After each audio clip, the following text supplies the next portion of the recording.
Hello and welcome back to the rundown on Women's Football Talk. Now before we get into today's video, make sure you're subscribed to the channel with post notification bells turned on. So we've got a fantastic weekend of fixtures here in England as we get to the final set of fixtures before the international break. And the key fixture that's taking our eyes this weekend is on Sunday lunchtime between Arsenal and Manchester City, both coming off a very impressive week. So obviously Manchester City beating Chelsea 2-0 in the WSL last time out, and Arsenal getting that important victory in the Champions League this week to book their place in the semi-final. Now if we look at the table heading into this one, Manchester City currently sit in second place on 38 points and Arsenal in fourth on 35 points, but they do have a game in hand over Gareth Taylor's side, so a win here could see them leapfrog City because they have a much better goal difference than the team from Manchester. Arsenal have plus 29 goal difference where Manchester City's is only 20, so it's going to be a very interesting tie. Obviously fortunately for Arsenal, they didn't have to go to extra time and penalties like Chelsea did this past week, so there's that. But what we don't know, because as the time of recording, Jonas Eidevall hasn't spoken to the press about the length of Katie McCabe's and Kim Little's injuries, but it is expected that both of them will be out, so it'll be interesting to see how Arsenal line up in that one and who moves where. And then obviously Manchester City, fantastic performance against Chelsea last week. The main thing they'll be hoping for is that Lauren Hemp is fully fit, obviously, because she was had a bit of an ear infection last week in their game against Chelsea, but obviously was able to score, so they was excuse me, able to get the result. Obviously it was only about a month or so ago that these two sides met in the WSL, with Manchester City winning 2-1 at the Academy Stadium. So this one at Meadow Park on Sunday afternoon, so I think it's going to be a really close game. I don't think City will have such an easy walkover like they did last week against Chelsea, so I'm expecting a much tougher fight for them, but it will be interesting to see what Arsenal's midfield looks like with Kim Little out, and then obviously fullback options with Katie McCabe is not too much of a worry, but obviously with Arsenal losing Steph Catley earlier on in the season and her still expected to be out for a while, possibly the rest of this season, it's going to be very interesting to see what Jonas Eidevall does there.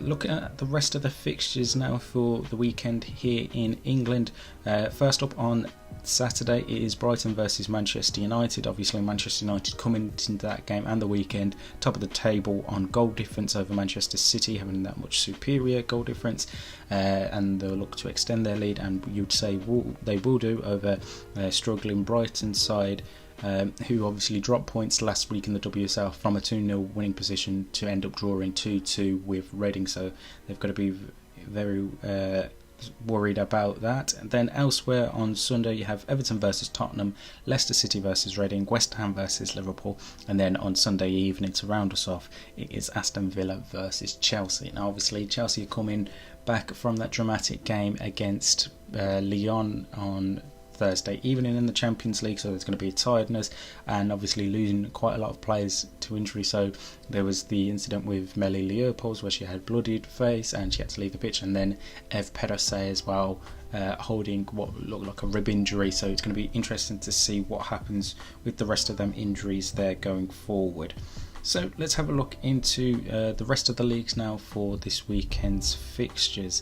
So over in Spain, and one game tonight as Real Madrid play Levante Las Planas. Then we have a bunch of games tomorrow, with the big standout being Atletico Madrid versus Valencia, and the other one being Levante versus Madrid CFF, because Levante know if Real Madrid lose tonight they can overtake them for second place in the league, and that is obviously key placing for Champions League spots next season. And then league leaders Barcelona finish off the weekend off in Spain with an away trip to Alhama. Over in the Netherlands, and again obviously as usual most of the fixtures taking place tonight, so you had VV Alkmaar versus PEC Zwolle, Telstar versus Fortuna Sittard, and Heerenveen versus Ajax, and Feyenoord versus PSV, and league leaders FC Twente don't play until Sunday when they face Den Haag. Over in Germany, again one game tonight as Cologne take on Duisburg.